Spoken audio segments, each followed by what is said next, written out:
Gracias. Miércoles, octubre 8, 1:30 p.m. Entrevistan Sabina Martínez y Diana Serna. Bueno. Listo. A la orden, Diana Isabel. Gracias. Gracias. Queríamos comenzar por preguntarle qué es un psicofármaco. Simplemente es una molécula con propiedades activas en el sistema nervioso central.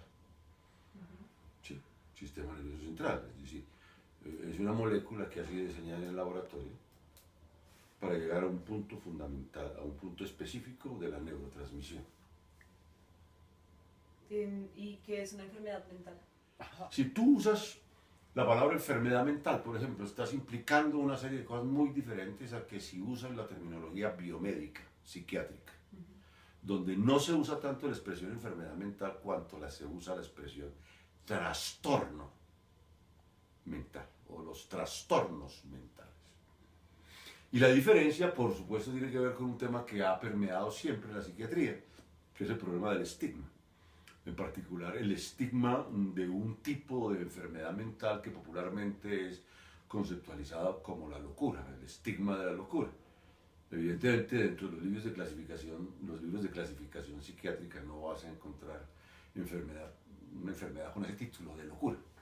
Pero entonces el problema de la enfermedad está relacionado con el problema del estigma, con el problema de la permanencia. En cambio, el problema del trastorno es un término del modelo biomédico de enfermedad, ¿cierto? Del modelo biomédico de la patología, que tiene una historia, una temporalidad, tiene lo que los médicos llaman una historia natural de la enfermedad. Si tú hablas entonces de trastornos mentales, entiendes que hay unas fases iniciales donde se empiezan a aparecer síntomas de enfermedad mental, donde esos síntomas de enfermedad mental se pueden agudizar, ¿sí? En un momento de diferencial de tiempo, es decir, en tiempo posterior, ¿sí? Y si eventualmente el tratamiento tiene un curso adecuado, hay remisión de síntomas, es decir, desaparecen aquellos síntomas de enfermedad. Claro, el problema de la enfermedad mental o de los trastornos mentales es que tiene un potencial grandísimo de volverse crónica, es decir, de ciclar otra vez hacia las fases agudas de la enfermedad. ¿Pero qué es la enfermedad mental? ¿O qué son los trastornos mentales? Dentro de este modelo biomédico que estoy explicando, que es el modelo de historia natural de la enfermedad, las enfermedades o los trastornos mentales ya los podemos usar como sinónimos, pues hemos hecho la distinción entre lo que es temporal y lo que es permanente. Estos trastornos mentales dentro del modelo de la psiquiatría biomédica siempre están referidos al sistema nervioso central. Y en particular cumplen con, de que existen dentro del modelo biomédico. Uno piensa como neófito que la medicina está bien integrada, que es un corpus teórico y práctico y de tratamiento perfectamente bien integrada, pero una cosa en medicina es el modelo anatomoclínico, otra cosa en medicina es el modelo fisiopatológico y otra cosa es el modelo etiopatológico. Las definiciones de enfermedad y de curación son diferentes dependiendo de dónde se sitúe usted. En el modelo anatomoclínico digo yo que se consolida en el siglo XIX, la enfermedad se define como lesión. En el modelo fisiológico, el modelo de funcionamiento, en el modelo experimental que también se llama, la enfermedad se define como disfunción.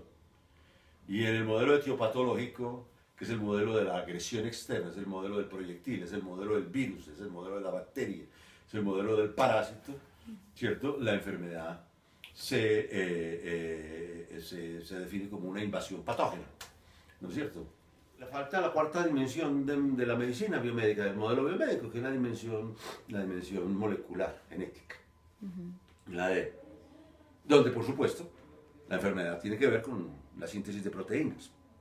También inclusive se crean hipótesis de que detrás de eventos virales o eventos infecciosos tempranos, por ejemplo, en la vida del sujeto, se repercuten después en términos de enfermedades o trastornos mentales. Eso es una hipótesis muy controversial, pero en todo caso unos y otros están de acuerdo que hay un fuerte componente genético en todas las enfermedades mentales, en particular las enfermedades mentales graves. Es decir, que se desplazan hacia el horizonte de la medicina contemporánea, que es el modelo molecular. Ok. Diana ha puesto uno de los problemas centrales de la psiquiatría, y uno de los problemas más complejos. Porque lo que hace el psiquiatra al decir es que lo anómalo o lo anormal, que no son exactamente sinónimos, en oposición a lo normal, es patológico. ¿Sí? Es decir, obedece a una condición orgánica, deficiente, que está fallando. Diagnosticar en psiquiatría, de todas maneras, no es pasar entonces un juicio crítico si apelamos a la hipótesis molecular o si apelamos a la hipótesis neurofisiológica sobre la disfunción o sobre el problema molecular, sino también diagnosticar en psiquiatría implica un juicio moral sobre la persona. Eso hace la psiquiatría tan fascinante y tan complicada. ¿Sí? En ese sentido, ¿se podría utilizar psicofármacos en todo tratamiento de la psiquiatría? No. Pensar que la psiquiatría es sinónimo a la pepa, para usarlo en terminología popular, es total y absolutamente equivocado ya. ¿Cierto? La psiquiatría, si bien es cierto que en la psiquiatría contemporánea hay un progresivo incremento en el uso de psicofármacos, porque ha habido, y eso no se puede negar, durante los últimos 60 años, digamos, una introducción de gran cantidad de moléculas o de fármacos al mercado, ¿sí? Para el tratamiento de los trastornos mentales, y uno le puede seguir la pista a esos 60 años exactamente de psicofármacos en psiquiatría. ¿Sí? Todo comienza en 1954, pero eso hablo de 60 años, con la introducción del primer psicofármaco que tiene propiedades más o menos permanentes en términos de la remisión de síntomas psiquiátricos, la clorpromacina, que todavía se usa, el Largatil, un antipsicótico. Entonces uno le puede seguir la pista. Uy, aquí está la época de los antidepresivos tricíclicos, aquí empezaron los tetracíclicos, aquí empezaron los inhibidores selectivos de la recaptación de serotonina, esta es la época de las benzodiazepinas, ahora estamos en los antipsicóticos atípicos, ¿sí? Aquí empezaron los moduladores del estado de ánimo, uno les puede seguir la pista. Pero es un error asimilar el tratamiento psiquiátrico al tratamiento farmacológico, porque psiquiatría, ¿no?, como en todas las profesiones, sí, psicología, psicoanálisis y todo lo que tiene que ver con sí, la cura por el habla, es decir, el diálogo intersubjetivo, la comunicación en segunda persona, ¿sí?, es también importante. Pues teníamos una última pregunta y es ¿cuáles son las particularidades culturales de las formas como se usan y consiguen los psicofármacos? Pero en general hay 2 o 3 palabras claves que nos permiten acercarnos al tema de cómo los psicofármacos están estigmatizados. Fíjate, hablamos del estigma de la locura, ¿sí?, de la marca de la locura cuando hacíamos alusión a la enfermedad y la distinguíamos del trastorno. Y ahora hacemos alusión al estigma del tratamiento, es decir, el estigma del psicofármaco. Pero hay 3 o 4 palabras que los clasifican en el común de la gente. Veneno, por ejemplo. Es decir, que es un farmacón, que cura pero también enferma, o que cura al precio de enfermar. Segundo, que crea dependencia, que me hace dependencia, ¿sí? Es decir, que es adictivo. Es decir, se ve como una droga. Se ve como si tomar un psicofármaco fuese igual a tomar bazuco, o meter marihuana, o lo que sea. Es decir, hay una sanción de adicción, de dependencia, y por lo tanto de incapacidad del sujeto por tener fuerza de voluntad para no.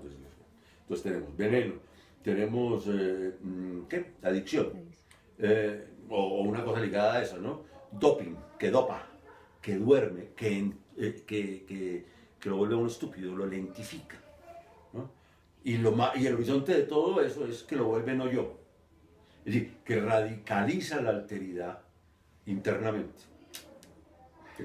Porque ya no hay distinción entre yo y el no yo, sino yo soy no yo internamente.